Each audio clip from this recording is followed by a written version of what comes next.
कुछ दिन पहले मिली थी, कह रही थी पता ही नहीं चलता वक्त कैसे गुजर रहा है, और आज देखे खुद ही नहीं है, आनन फानन चली गई। बस बहन, हमें भी नहीं पता था कि खाला अपने हाथों से आखिरी नाश्ता बना रही है।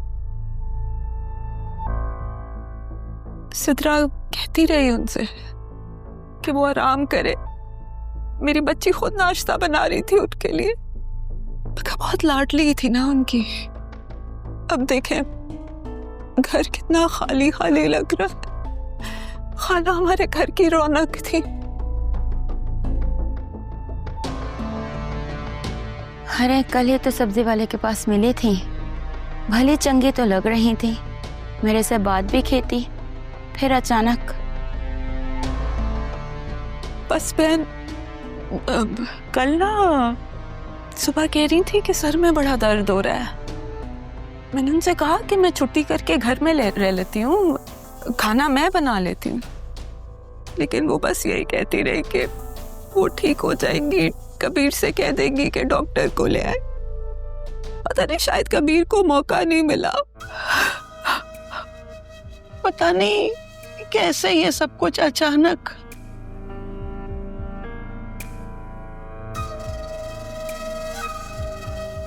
अब्बू, अब्बू, अब्बू, दादी में छोड़ के चली गई। क्या दादी मुझे माफ कर देंगी ना? मैंने ना उन्हें बहुत तंग किया है। वो मुझे माफ करेंगी ना? बताए अब्बू। बेटा तंग तो मैं भी बहुत किया करता था, और किसे क्या मालूम कि किसके जिम्मे किसका क्या कर्ज निकलता है। सदरा बस कर दे, कितना रोएगी। तेरी हालत देख के मेरी हालत खराब हो रही है।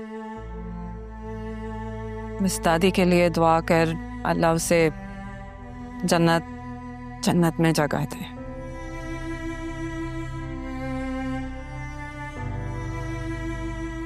कबीर, तुम्हें भी हौसला करना होगा।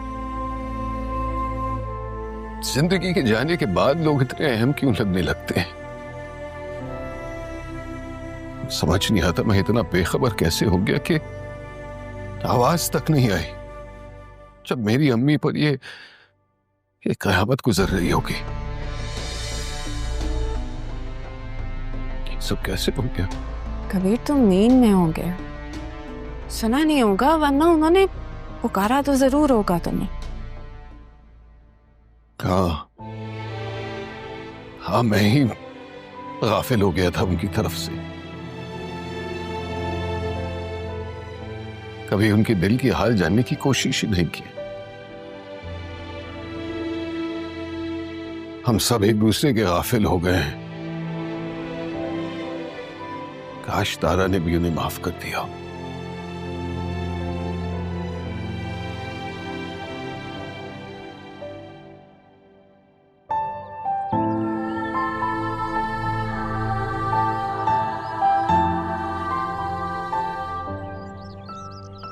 एक बात मेरी कान खुल के सुन लो, बेटा ही पैदा होना चाहिए ताकि मेरे कबीर की नस्ल आगे बढ़े। और अगर बेटी पैदा हुई तो मैं तुम्हें साफ साफ बता रही हूँ, खड़े खड़े कबीर की शादी कर दूंगी अपनी भांजी नरमीन से। पता नहीं क्यों आज आपकी याद आ गई। आपने जो भी किया मैंने अपने रब के हुजूर माफ किया। शायद इसी सबब मेरी खताएं भी बख्श दी जाए।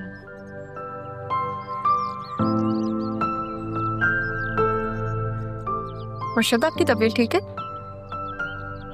ठीक है। मुर्शद?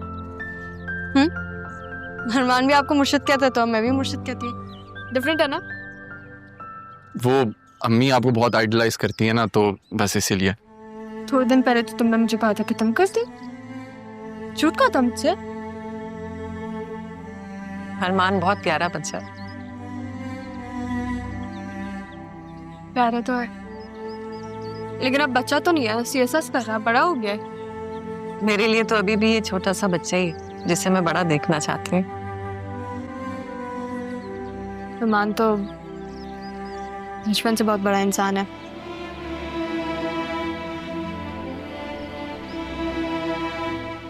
आपका रिजल्ट आ गया है ना, बहुत मुबारक। Thank you. वो भी अरमान की वजह से हुआ है। मेरी कामयाबी में किसी का हाथ हो या ना हो, अरमान का जरूर साथ होता है, इसलिए मैं ये लेकर आई हूँ।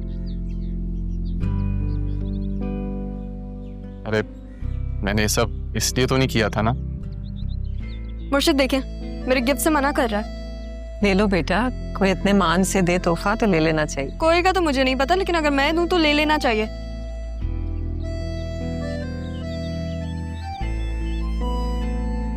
हाँ, ये मेरी तरफ से आपके लिए तोहफा। थैंक यू, लेकिन इससे ज्यादा कीमती तो मेरे पास कुछ भी नहीं। ये मेरे माँ बाप की निशानी है। लेकिन अगर आपके माँ बाप ने ये दी थी तो ये आप मुझे क्यों दे रही हैं?